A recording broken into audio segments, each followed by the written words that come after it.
नमस्कार दोस्तों, मैं रंजीत सिंह और आप देख रहे हैं GK special classes run channel. तो दोस्तों, यदि मेरे चैनल पर पहली बार आए हैं या वीडियो पहली बार देख रहे हैं तो दोस्तों मेरे चैनल को सब्सक्राइब करें, लाइक करें और शेयर करें। तो चलिए दोस्तों, समय बर्बाद ना करते हुए महत्वपूर्ण टॉपिक की तरफ चलते हैं। मैं लेकर के आया हूँ आज आपके लिए मज़ेदार और एक महत्वपूर्ण टॉपिक, जिस टॉपिक से अधिकतर क्वेश्चन पूछे जाते हैं।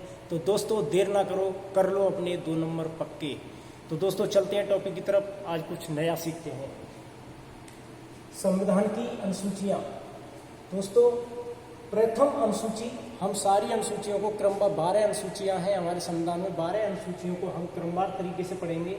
क्योंकि संविधान सभा ने जब संविधान का निर्माण किया था तो आरंभ में हमारी 8 अनुसूचियाँ थीं और वर्तमान में 12 अनुसूचियाँ हैं। उन्हीं 12 अनुसूचियों का आज हम क्रमवार तरीके से अध्ययन करेंगे। दोस्तों ध्यान से सुने। प्रथम अनुसूची, राज्य एवं संघ शासित क्षेत्रों का उल्लेख किया गया है। प्रथम अनुसूची में राज्यों एवं संघ शासित क्षेत्रों का उल्लेख। द्वितीय अनुसूची में वेतन एवं भत्ते, यानी विभिन्न पदाधिकारियों के वेतन एवं भत्ते रखे गए हैं। तृतीय अनुसूची में विभिन्न पदाधिकारियों की शपथ रखी गई हैं। चौथी अनुसूची में राज्यसभा में प्रतिनिधित्व का वितरण। चौथी अनुसूची में राज्यसभा में प्रतिनिधित्व का वितरण। पांचवी अनुसूची में अनुसूचित क्षेत्रों, अनुसूचित जनजाति के प्रशासन पर नियंत्रण। अनुसूचित क्षेत्रों एवं अनुसूचित जनजाति के प्रशासन पर नियंत्रण। पांचवी अनुसूची। छठी अनुसूची में मम अत्र राज्यों के जनजाति क्षेत्रों का प्रशासन। दोस्तों यहाँ मम अत्र से आप समझेंगे कि मिजोरम, मेघालय, असम और त्रिपुरा राज्यों के जनजाति क्षेत्रों का प्रशासन। सातवीं अनुसूची में रखा गया है दोस्तों शक्तियों का बंटवारा। इसमें संघ और राज्य के बीच में शक्तियों का बंटवारा किया गया है। नंबर 1 संघ सूची, जिसमें संघ सूची, राज्य सूची और समृद्धि सूची के रूप में शक्तियों का बंटवारा किया गया है। नंबर 1 आती है संघ सूची। संघ सूची पर दोस्तों सिर्फ केंद्र सरकार को ही कानून बनाने का अधिकार होता है, या संघ सूची की जो विषय होती है उन पर कानून बनाने का अधिकार केवल यानी कि केंद्र सरकार को होता है। आरंभ में संघ सूची में 97 विषय थे, यानी 97 विषय थे, लेकिन वर्तमान में 99 विषय हैं। दोस्तों इसकी कुछ महत्वपूर्ण विषय हैं जो अधिकतर मैक्सिमम परीक्षा के दौरान पूछे जाते हैं। वो हैं एक ट्रिक्स के माध्यम से, रवि मर्डर पास आकर कर।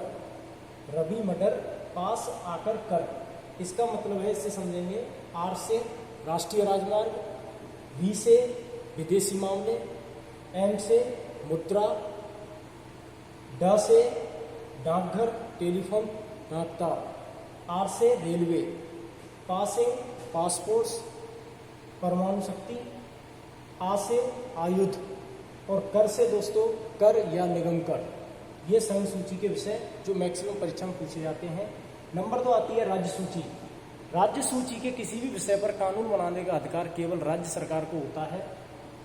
राज्य सूची में आरंभ में 66 विषय थे, वर्तमान में 62 विषय हैं। इसकी एक ट्रिक्स है दोस्तों, इसकी जो महत्वपूर्ण विषयों की जो परीक्षा में आते हैं, कानूनी पुलिस स्थानीय स्वशासन के अस्पताल में आकर कब्रिस्तान बाजार के कृषि भवन में बैठकर मेले की सफाई करेगी। यानी कि इससे समझेंगे कि कानूनी यानी कानून, पुलिस, स्थानीय स्वशासन, अस्पताल, कब्रिस्तान, बाजार, कृषि और भवन यानी खेती और भवन यानी घर पर, और मेले। दोस्तों इन विषयों पर कानून बनाने का अधिकार केवल राज्य सरकार को होता है। ये महत्वपूर्ण विषय हैं जिनको आप एक टेस्ट के माध्यम से याद रखेंगे और ये मैक्सिमम परीक्षा में पूछे जाता है। नंबर 3 आते हैं समृद्धि सूची। समृद्धि सूची में आरंभ में 47 विषय थे और वर्तमान में 52 विषय हैं। दोस्तों समृद्धि सूची पर केंद्र एवं राज्य सरकार दोनों मिलकर के या दोनों सरकारें कानून बनाती हैं। इसकी जो 3 विषय हैं जो मुख्य पेपर में पूछी जाती हैं ट्रिक्स के माध्यम से, दंड विधिवन शिक्षा, एकदम बोल सकते हो आप आराम से, दंड विधिवन शिक्षा। ये 3 विषयों को याद रखना, ये अधिकतर एग्जाम के दौरान पूछे जाते हैं। दोस्तों अभी चलते हैं 8वीं अनुसूची की तरफ।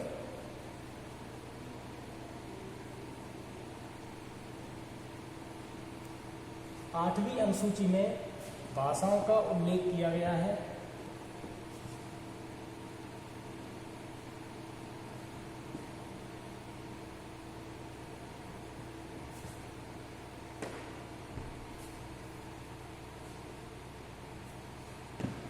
8वीं अनुसूची,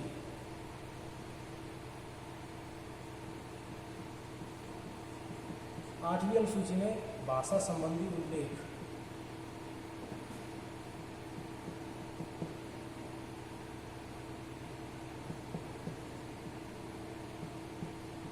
भाषाओं का उल्लेख किया गया है। दोस्तों प्रारंभ में आरंभ में भाषाएं थीं 14 भाषाएं हैं। आरंभ में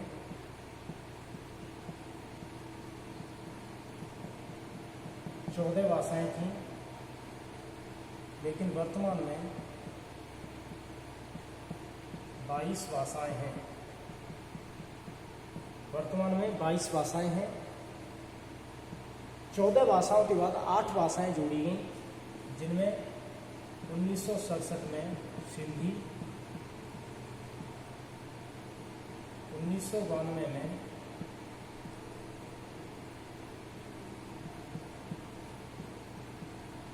कोंकणी, मणिपुरी और नेपाली। दोस्तों 1992 में 3 भाषाएं जोड़ी गई, कोंकणी, मणिपुरी और नेपाली। और 2003 में 4 भाषाएं जोड़ी गई, डोगरी, बोडो, मैथिली और संथाली।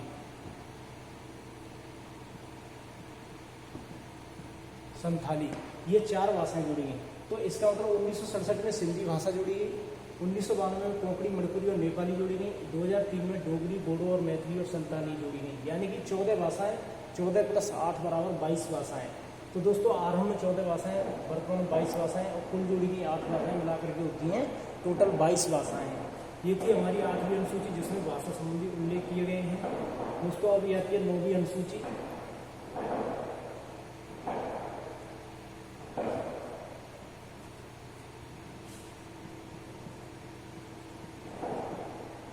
9वीं अनुसूची प्रथम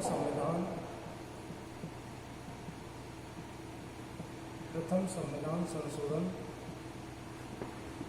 अधिनियम 1951 के द्वारा जोड़ी गई। प्रथम संविधान संशोधन अधिनियम 1951 के द्वारा जोड़ी गई। वो कार्य था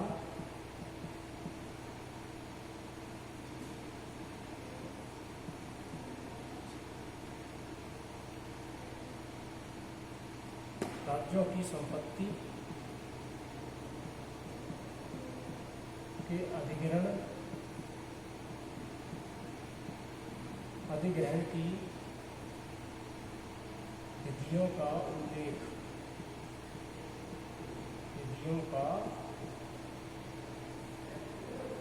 उल्लेख। दोस्तों 9वीं अनुसूची प्रथम संविधान संशोधन अधिनियम 1951 के द्वारा जोड़ी गई, जिसका मुख्य कार्य था राज्यों की संपत्ति के अधिग्रहण की विधियों का उल्लेख करना। और 9वीं अनुसूची में 24 अप्रैल 1973 के बाद इसकी सभी विषयों पर समीक्षा का अधिकार किसे दिया गया? उच्चतम न्यायालय को। यानी उच्चतम न्यायालय 9वीं अनुसूची के सभी विषयों पर समीक्षा करेगा। 10वीं अनुसूची, यह 52वें संविधान संशोधन अधिनियम 1985 के द्वारा जोड़ी गई। 10वीं अनुसूची 52वें संविधान संशोधन अधिनियम 1985 के द्वारा जोड़ी गई, जिसमें दल बदल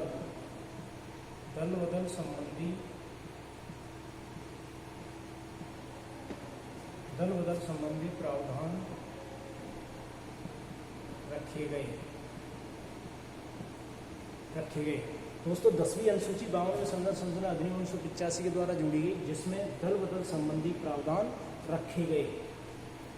अभी आती है हमारी 11वीं अनुसूची।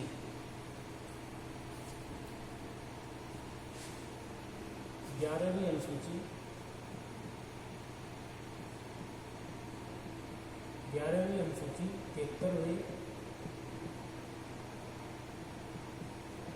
73वें संविधान संशोधन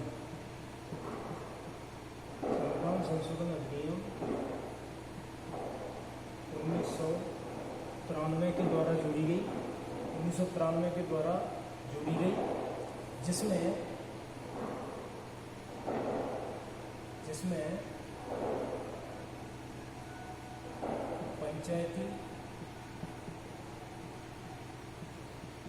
पंचायती राज संस्थाओं को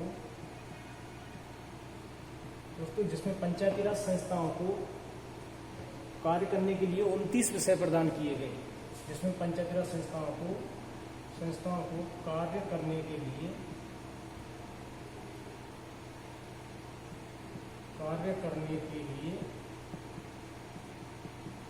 29 विषय प्रदान किए गए। 29 विषय प्रदान किए गए।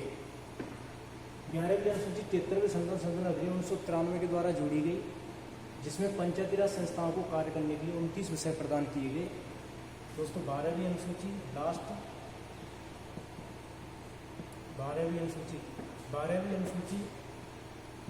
73वें संविधान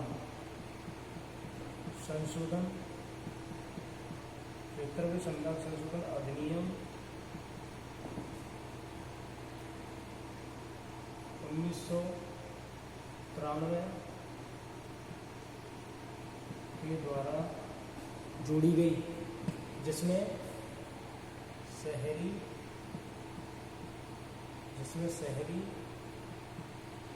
स्थानीय स्वशासन संस्थाओं को शहरी स्थानीय स्वशासन संस्थाओं को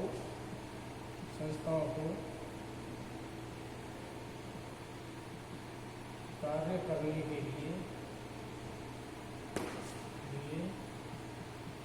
करने के लिए 18 विषय प्रदान किए गए।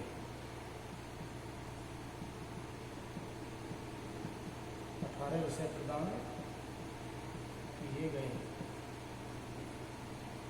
दोस्तों 12वीं अनुसूची 74वें संविधान संशोधन अधिनियम 1993 के द्वारा जोड़ी गई, जिसमें शहरी स्थानीय स्वशासन संस्थाओं को कार्य करने के लिए 18 विषय प्रदान किए गए।